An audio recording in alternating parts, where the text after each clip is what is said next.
ओम शांति।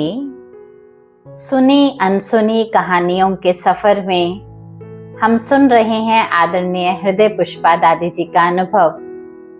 कैसे वह निद्राजीत जब बनी, तो इसी अनुभव को और प्रबल बनाने के लिए आपने अपने आप से एक दिन संकल्प कर लिया कि सारी रात मैं योग में ही बैठूंगी। दादी बता रही हैं, जब मैं योग करने बैठी सारी रात सोई ही नहीं, मुझे एहसास ही नहीं हुआ समय कितना हो गया था। रात्रि के 2 बज गए थे। बाबा की ब्राह्मणी आई थी जो बाबा के साथ हर कार्य में साथी रूप में रहती हैं। बाबा ने उन्हें टॉर्च देकर भेजा और बोला, जाओ देखो ऐसी कौन सी आत्मा है जो मेरी भी नींद को फिटा रही है, क्योंकि जिसको याद करेंगे याद को याद तो खींचेगी ना। फिर वह बहन टॉर्च लेकर ढूंढते ढूंढते मेरे पास पहुंची और फिर मुझे लेकर गई बाबा के पास। बाबा ने बोला, बच्ची क्या बात है जो मेरी भी नींद फिटा रहे हो? बोलो बाबा से, कोई बात है ऐसी, तुम्हें कुछ चाहिए? ऐसे कहते बाबा दृष्टि देने लगे। वह दृष्टि ऐसी मुझे निहाल कर रही थी जो उस प्यार के सागर में जैसे मैं समा गई, खो गई। बाबा मुझसे पूछ रहे हैं, मुझे कोई सुध बुध नहीं। मैं उस प्यार के सागर में आनंद प्राप्त कर रही थी। ये जो सुखद मिलन की घड़ियां थी, जिंदगी में मैं कभी नहीं भूल सकती। दादी कह रहे हैं, एक ऐसी गहराई का अनुभव, एक ऐसा आनंद का अनुभव महसूस हो रहा था जैसे सिर्फ और सिर्फ सन्नाटा, मैं और मेरे बाबा। ऐसा लग रहा था जो पाना था वो सब कुछ पा लिया। ऐसी भरपूरता का मुझ आत्मा को अनुभव हो रहा था। दादी बता रहे हैं, यज्ञ में एक छोटी कन्या बाबा की याद में नहीं रह पाती थी। छोटी थी, कई बार नींद आ जाती या फिर कई बार सेवा का शौक होता है तो योग का इतना शौक नहीं होता। तो उसको बाबा ने एक सेवा दी थी। वो कौन सी सेवा थी, सुनकर आप सभी को भी आश्चर्य होगा। वो सेवा थी कि हर 5 मिनट में बाबा को आकर पूछना है, बाबा आपको शिव बाबा याद है? छोटे बच्ची को बाबा ने ये काम दे दिया कि देखिए भगवान के रथ की भी निर्माणता है। जो ब्रह्मा बाप कहने लगे, आप मुझे शिव बाबा की याद दिलाते रहना। आपको तो योग लगाने में मुश्किल है ना, चलो बाबा को योग लगाने में तो मदद कराओगी, तो तुम हर 5 मिनट में आकर पूछना, शिव बाबा याद है? वो पूछने के लिए आती थी और बाबा इरिटेट नहीं होते थे क्योंकि बाबा ने वो सेवा दी है। तो बाबा उसको प्यार से कहते थे, धन्यवाद। मेरे ही सामने दादी खुद बता रही है, एक बार मैं ही बाबा के पास बैठी थी तो दादी ने कहा, मैं जब बाबा के पास बैठी तो मेरे ही सामने वो 3-4 बार आकर पूछ कर गई, क्योंकि हर 5 मिनट में आना था। तो मेरे ही सामने 3-4-5 बार आई और आकर पूछ कर गई और बार बार कहने लगी, शिव बाबा याद है? तो मैंने ही पूछ लिया। मुझे बड़ा वंडर लगा कि ब्रह्मा बाप को कौन आकर याद दिला रहा है, शिव बाबा याद है, और ये छोटी सी उम्र में कन्या। तो दादी कहती, मैंने ही बाबा से पूछा, बाबा ये छोटी कन्या आपको बार बार आकर ऐसा क्यों पूछ रही है? तो बाबा ने हंसते हुए कहा, बच्ची ये बच्ची शिव बाबा को याद नहीं करती थी, इसी बहाने मुझे याद दिलाने आती है तो इसको भी शिव बाबा याद आ जाता है। तो बाबा ने ऐसी युक्ति किसी आत्मा को योग लगवाने के लिए रची थी।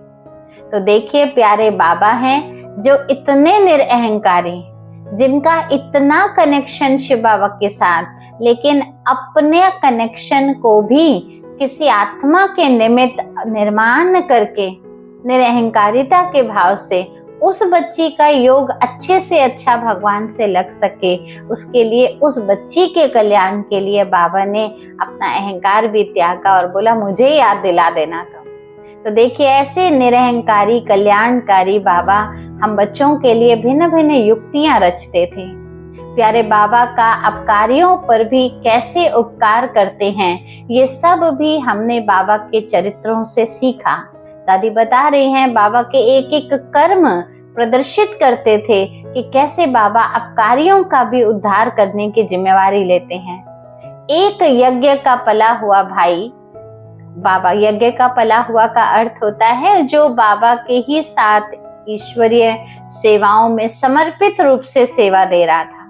अचानक एक दिन भागंती हो गया, मना यज्ञ छोड़कर चला गया।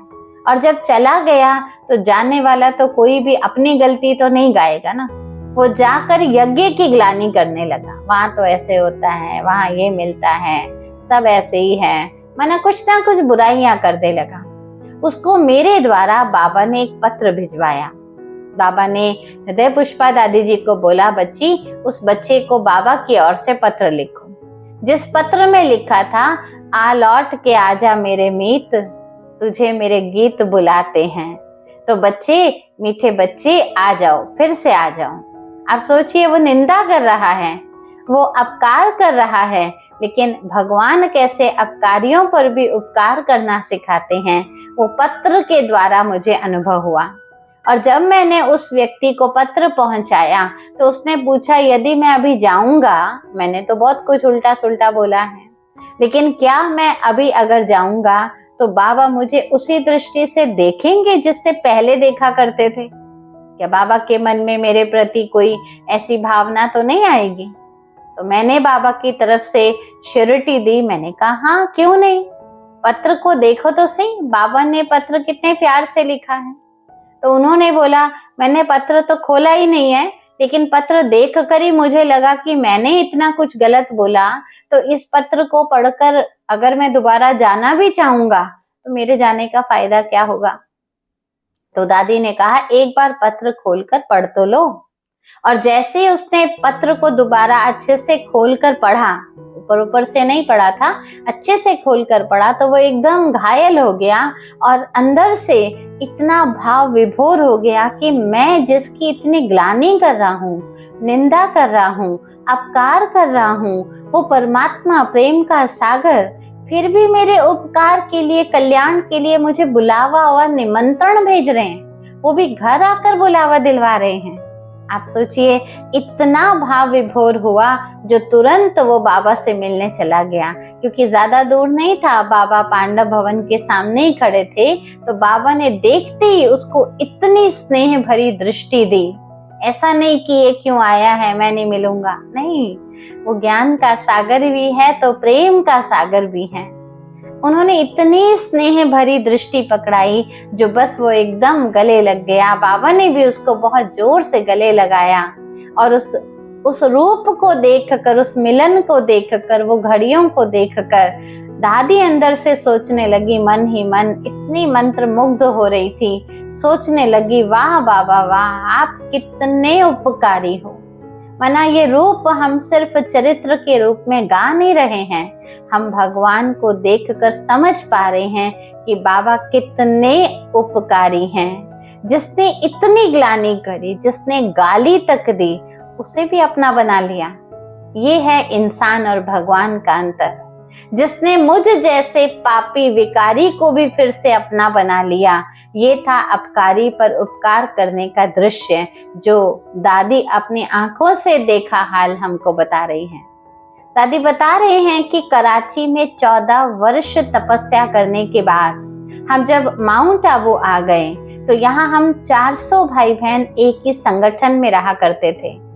मन, वचन, कर्म में बहुत ही रूहानियत थी, सभी एक साथ रहते थे। तो ऐसा भी नहीं कि कोई एक दूसरे से कोई अनबन हो रही हो, कुछ ऐसी बातें हो, लेकिन जैसे मन भी एकदम निश्चल भाव से, वाणी में भी वो सत्कार सम्मान का भाव रहता था, कर्म में भी सहयोग की भावना रहती थी। इस रूप से हमारा संगठन चलता रहा। परमात्मा की याद के सिवाय किसी व्यक्ति, वैभव, पदार्थ की याद ही नहीं आती थी, क्योंकि वो समय ऐसा था, बाबा ने ऐसा मजबूत संगठन तैयार किया था जो केवल बाबा और बाबा का यज्ञ, इसके अलावा बुद्धि बाहर कहीं भटके ही नहीं, ऐसी बाबा हम बच्चों को भावना देते थे, लक्ष्य देते थे। एक की ही याद में मग्न रहना बाबा सिखाते थे।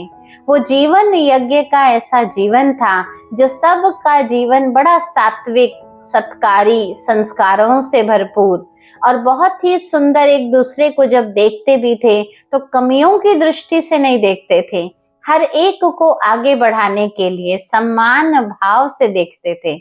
इसीलिए हर एक का जीवन दिखता भी ऐसा था जैसे देवताओं का जीवन होता है, देवताओं का बोलना कितना शांत रहता है, सात्विक रहता है, उनका जीवन कितना सात्विक है, उनकी चाल में कोई भागदौड़ नहीं है। ऐसा देवताओं जैसा सच्चा जीवन दिखाई पड़ता था। अपने को बहुत हल्का और प्रकाश की काया में सभी मनुष्य अनुभव करते थे। यज्ञ में जितने भी यज्ञवासी रहते थे, क्योंकि खान पान बोल चाल हर चीज इतनी अच्छी, संतुलित और एक्यूरेट भगवान की याद में होता था, जो जीवन ही भारी बोझ वाला नहीं, हल्कापन अनुभव कराता था। अंदर निरंतर शांति की अनुभूति में जैसे हर मनुष्य डूबा हुआ है, ऐसा अपना जीवन प्रतीत होता था। त्यागी, तपस्वी, सेवाधारी जैसा जीवन था। कभी भी कोई चीज संग्रह कर ले, ये भी ले लूं, ये भी ले लूं, इकट्ठा कर लूं, ऐसी भावना नहीं थी। पहले आप ऐसी वाली भावना रखकर अपने को तपस्वी बनाकर रखा, अपने को हर पदार्थ के आकर्षण से त्यागी बनाकर रखा। और हर कर्म में अगर किसी को सहयोग देना भी होता है तो जैसे सेवा कर रहे हैं, हम कोई एहसान नहीं कर रहे। बाबा ने हम बच्चों को सेवाधारी जैसा जीवन चरित्र सिखाया। बाबा ने इस यज्ञ को नाम भी ऐसा ही दिया था, राजस्व अश्वमेध अविनाशी रुद्र गीता ज्ञान यज्ञ। बाबा कहते इस यज्ञ की जितनी स्मृति तुमको रहेगी, उतना स्वाहा करने की भावना, यानी अपने आप को अर्पण करना, त्याग करना, ये भावना बनी रहेगी। जैसे प्राचीन काल में भी अश्वमेध यज्ञ रचे जाते थे, उसमें तो क्या रचते थे कि यज्ञ में एक सफेद घोड़े को चारों दिशाओं में दौड़ाने के लिए खुला छोड़ दिया जाता था, और जो कोई भी उस घोड़े को बांधता था उसे युद्ध के लिए सामना करने आना पड़ता था। तो यहाँ भी बाबा हम बच्चों को सिखाते थे, बच्चे यह रुद्र गीता ज्ञान यज्ञ है, जो सफेद घोड़े की बात नहीं है, श्वेत वस्त्रधारियों द्वारा आप निमित्त बहनों और भाइयों को भगवान का संदेश देने के लिए भेजा जा रहा है। चारों दिशाओं में बाबा कहते जाओ, जाकर सब जगह परमात्मा संदेश पहुंचा कर आओ। ये मन एक घोड़े की तरह है। तुम बच्चों को देश विदेश में जाकर अलग अलग प्रकार से परमात्मा संदेश देने की योजनाएं बनानी है, ताकि ये यज्ञ की जो ज्वाला प्रज्वलित हुई है, ये ज्वाला चारों ओर फैल सके। एक दिन की बात दादी बता रहे हैं, मैं पहाड़ी पर बैठी हुई थी, बाबा की याद में मग्न थी, एकदम जैसे डूबी हुई, आनंदित महसूस कर रही थी। इसी बीच में मुझे एक अशरीरी वाणी सी सुनाई पड़ती है। कोई शरीर नहीं दिखाई दे रहा जो कोई बोल रहा हो मेरे सम्मुख, लेकिन एक जैसे आकाशवाणी कुछ ऊपर से ऐसे आवाज सुनाई पड़ने लगी, और उस आवाज में संदेश क्या था, बच्ची उठो और सेवा के लिए निकलो, उठो सेवा के लिए निकलो। योग से उठकर मैंने एकदम झटके से यहाँ वहां आसपास सब जगह देखा, कोई भी दिखाई नहीं पड़ा। कौन कह रहा है मुझे उठो, कौन कह रहा है मुझे यहाँ से निकलो, कोई भी सुध-बुध नहीं, किसी प्रकार का कोई व्यक्ति नहीं दिखाई दे रहा। दूसरे दिन फिर दादी वहीं पर ही गई, उसी पहाड़ी पर बैठकर फिर से योग लगाने बैठी। उस योग की अवस्था में जैसे ही दादी फिर से मग्न हुई, उसी समय वही आवाज और उन्हीं शब्दों में फिर सुनाई दिया, बच्ची जाओ सेवा पर जाओ। फिर एक दिन बाबा ने मुझे कमरे में बुलाया और कहा, बच्ची जाओ सेवा के लिए निकलो। दक्षिण भारत में मेरे लाखों भक्त हैं, शिव भक्त बहुत हैं, जो मुझे पुकार रहे हैं, ढूंढ रहे हैं। तुमको भगवान मिल गया है तो तुम यहाँ क्या कर रही हो? जाओ उन भक्तों की प्यास बुझाओ, जाकर उनको मेरा परिचय दो। वहां मेरे भोले बच्चे बैठे हैं, भोले अर्थात जो भावनात्मक रूप से बहुत कष्ट सहन करके मुझे प्राप्त करना चाहते हैं। ऐसे भोले बच्चों की जाकर सेवा करके आओ, उनको मेरा परिचय देकर आओ। इस प्रकार बाबा ने मुझे बेंगलोर की सेवा अर्थ सर्वप्रथम भेजा था। फिर दादी बता रहे हैं कि एक बार माउंट आबू से जगत अम्बा सरस्वती का बेंगलोर आना हुआ, तो मैं सोचने लगी कि कहाँ मम्मा, मतलब मातेश्वरी जगत अम्बा, जिनको यज्ञ माता कहते हैं, जिनको प्यार से सभी ब्रह्मा वत्स ममा शब्द करके पुकारते थे, जैसे प्रजापिता ब्रह्मा को बाबा कहते थे, ऐसे मम्मा उनको कहा जाता था। और वो आ रही हैं बैंगलोर में, तो मेरे पास तो छोटी सी जगह है, मैं उनको कहाँ बिठाऊंगी, मैं उनका कैसे स्वागत करूंगी। मुझे बहुत बहुत बहुत ज्यादा अंदर से जैसे एक प्रेरणा आ रही थी, लेकिन क्या करूं उसकी चिंता सता रही थी। अंदर से लग रहा था कि उनका स्वागत तो बहुत धूमधाम से होना चाहिए, लेकिन ना उस समय इतने पदार्थ थे, ना रिसोर्सेस थे, ना कोई ऐसे कांटेक्ट थे जो मैं ऐसा कर सकूं। तो अंदर ही अंदर ख्याल चल रहा था, प्यारे बाबा, मम्मा आ रही हैं, इतनी श्रेष्ठ जगदम्बा जिसको मातेश्वरी सरस्वती कहा जाता है, उनकी बैंगलोर में पधरामनी हो रही है। मैं तो एक छोटे से कमरे में उस समय सेवा देती थी, और सेवा स्थान भी कोई ज्यादा बड़ा स्थान नहीं था जहां मैं रह सकूं। वही छोटा कमरा जहां मैं खुद भी रहती थी और खुद ही वहां पर क्लास आदि भी कराती थी। क्लास वाले चले जाते थे तो उसको समेट कर बिस्तर बिछा के वहीं सो भी जाती थी, और वहीं पास में उसी कमरे में कोने में भोजन भी बना लेती थी। अगर मम्मा आएंगी तो उनको कहाँ ठहराया जाए। अंदर से एक ऐसी लगन थी कि मम्मा का स्वागत तो भव्य होना चाहिए। अब बाबा का इशारा आया, किसी को ऐसे भी नहीं कि मैं बाबा को लिख कर दूं या किसी को कहूं कि मम्मा अभी यहाँ सुविधा नहीं है, आप नहीं आना। लेकिन जैसे देखिए बाबा कैसे बच्चों को तैयार करते हैं, अंदर से बाबा कैसे कोई ना कोई प्रेरणा बच्चों को दिलाते रहते हैं, और उस प्रेरणा के आधार पर बच्चों के अंदर भी एक नई नई युक्तियां कैसे हम निर्धारित कर सकते हैं, वो युक्ति कैसे रचनी चाहिए, बाबा करण करावनहार हमको सिखाते हैं। तो बस उस चिंतन में ही जैसे मैं रात भर सो गई थी। दादी बता रही हैं, मुझे बस एक चिंतन था, अगर मम्मा आ रही हैं, बाबा भेज रहे हैं, और मम्मा का आना माना कुछ तो देवी माँ सरस्वती की प्रत्यक्षता होनी चाहिए। ऐसे में मैं किसको जाकर अप्रोच करूं, कहाँ जाकर कुछ ऐसा कार्यक्रम तैयार करूं जो मम्मा का आना यहाँ पर सफल भी हो जाए और मम्मा को रहने करने की भी एक सही सुगम व्यवस्था हो सके। तो दादी जी को क्या प्रेरणा मिली, योग में बैठी बाबा से कुछ उत्तर प्राप्त करने के लिए, कुछ युक्ति प्राप्त करने के लिए। तो उस योग में बाबा को कौन सी युक्ति बाबा की दादी को टच हुई, वो हम अगले एपिसोड में सुनेंगे। आज के लिए इतना ही। ओम शांति।